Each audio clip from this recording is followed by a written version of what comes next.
بسم اللہ الرحمن الرحیم۔ قادیانی تحریک لبیک پاکستان کا ایک کارکن شہید کرنے کے بعد بھی باز نہیں آئے اور کئی جگہ کے اوپر قادیانیوں نے حضور نبی کریم صلی اللہ علیہ وآلہ وسلم کی گستاخیاں کرنا شروع کر دی ہیں، جس کی وجہ سے تحریک لبیک پاکستان کے دھرنے شہر شہر میں پھیل چکے ہیں۔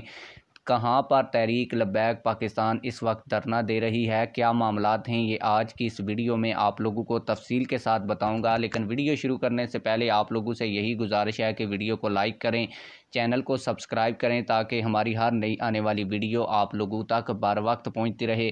آپ لوگوں کو بتاتا چلوں کہ جو باول نگر میں تحریک لبیک پاکستان کا دھرنا جاری تھا، اس پر قادیانیوں نے اٹیک کر دیا تھا، جس کی وجہ سے تحریک لبیک پاکستان کا ایک کارکن ناموس رسالت صلی اللہ علیہ وآلہ وسلم پر شہید کر دیا گیا ہے۔ آپ لوگوں کو یہ بھی بتاتا چلوں کہ تحریک لبیک پاکستان کی جانب سے یہ دھرنے جو قادیانیوں نے غیر قانونی پاکستان میں عبادت گاہیں بنائی ہوئی ہیں، کیونکہ قادیانی جو ہیں وہ پاکستان کے آئین اور قانون کے مطابق اپنی عبادت گاہ پاکستان میں نہیں بنا سکتے، ان کو ختم کروانے کے لیے دیے جا رہے ہیں۔ تحریک لبیک پاکستان کی جانب سے کراچی میں، باول نگر میں اور اب ایک اور شہر میں بھی یہ دھرنا جاری ہو چکا ہے۔ یہ بھی تفصیل آپ لوگوں کو دیتا ہوں، آپ لوگوں کو بتاتا ہوں۔ جہاں پر تحریک لبیک پاکستان کا کارکن شہید ہوا ہے، اب وہاں پر مقامی قیادت نے یہ اعلان کیا ہے کہ اب پرامن رہیں، ڈی پی او نے ہمارے ساتھ تعاون کیا ہے قادیانیوں کے خلاف، اب ہم بھی ڈی پی او کے ساتھ کھڑے رہیں گے۔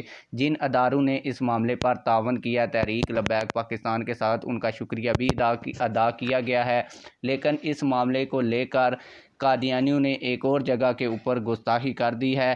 آپ لوگوں کو بتاتا چلوں کہ چناب نگر چنیوٹ میں قادیانی ملعون کی طرف سے نبی کریم صلی اللہ علیہ وسلم کی شان میں گستاخی کی گئی۔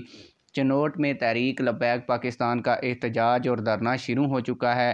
تحریک لبیک پاکستان کا کہنا یہ ہے کہ جس قادیانی شخص نے حضور نبی کریم صلی اللہ علیہ وآلہ وسلم کی گستاخی کی ہے، اس کو فی الفور FIR کاٹ کر جو ہے وہ گرفتار کیا جائے۔